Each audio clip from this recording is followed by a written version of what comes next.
এটি ব্রয়লার মুরগির বাচ্চা। তো যেহেতু আমার অনেক দিন করে আশা আমি কিছু ব্রয়লার মুরগি লালন পালন করব।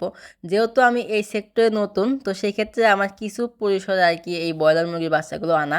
তো এর থেকে যদি আমি ভালো কোনো পাই, ইনশাল্লাহ সামনে আরও চেষ্টা করবো আরও অনেক আনার জন্য। তো একটু নতুন নতুন যেহেতু আমি, সেক্ষেত্রে একটু শেখার জন্য, অভিজ্ঞতার জন্য আর কি আমি মূলত 10 পিস ব্রয়লার মুরগির বাচ্চা আনছি। এর আগেও আমি 10 পিস ব্রয়লার মুরগির বাচ্চা উঠাইছিলাম, কিন্তু আসলে ওটা কোনো ব্রয়লার মুরগির বাচ্চা ছিল না। যে আমার দিছিল সে আমার সাথে প্রতারণা করছিল। আসলে আমি ওই 10 পিস নিয়েছিলাম হচ্ছে গিয়ে ভ্যান গাড়ি থেকে। তো তখন 30 টাকা পার পিস নিয়েছিলাম, আমার ভালোভাবে মনে আছে। 10 পিস বাচ্চা 300 টাকা দিয়ে কিনছিলাম। তো ওই দুইটা আর কি সাদা কক ছিল ওই 10টা।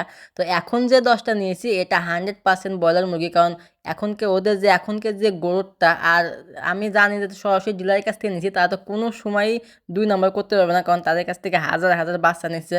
তো যাই হোক, আমি 10টা ব্রয়লার মুরগি বাচ্চা নিয়েছি। সবাই আমার বাচ্চার জন্য দোয়া করবেন যাতে ওরা সুস্থ সবল, 10টা বাচ্চার একটা বাচ্চাও যেন মারা না যায়। তো আগেকার মতনই যেভাবে ব্রুডিং করতে হয় মূলত আমি ঠিক সেভাবেই ব্রুডিং করতেছি। তো আগে সুন্দরভাবে নিচে ছালা দিয়ে, তারপর আর কি যে গুঁড়া ফিডগুলো আছে ব্রয়লারের, সেই গুঁড়া ফিডগুলো দিয়ে দেবো। তারপর ওদের যে পানি, এখন আমি মূলত ওদেরকে লাইসোভিট খাওয়াবো আজকে রাতটা এবং কালকের দিনটা।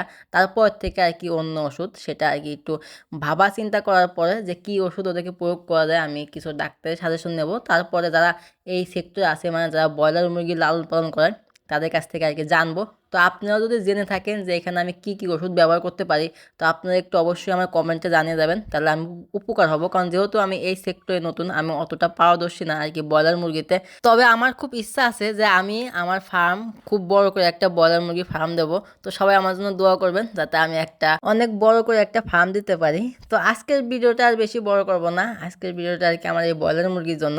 তো সবাই আমার ব্রয়লার মুরগির জন্য দোয়া করবেন এবং এই কমেন্টে মাশাআল্লাহ লিখে যাবেন। তো বদ নজর খুবই খারাপ, এটা আমি জানি। তো আজকের ভিডিওটা এই পর্যন্ত থাকবে। সবাই ভালো থাকবেন, সুস্থ থাকবেন। আল্লাহ হাফেজ।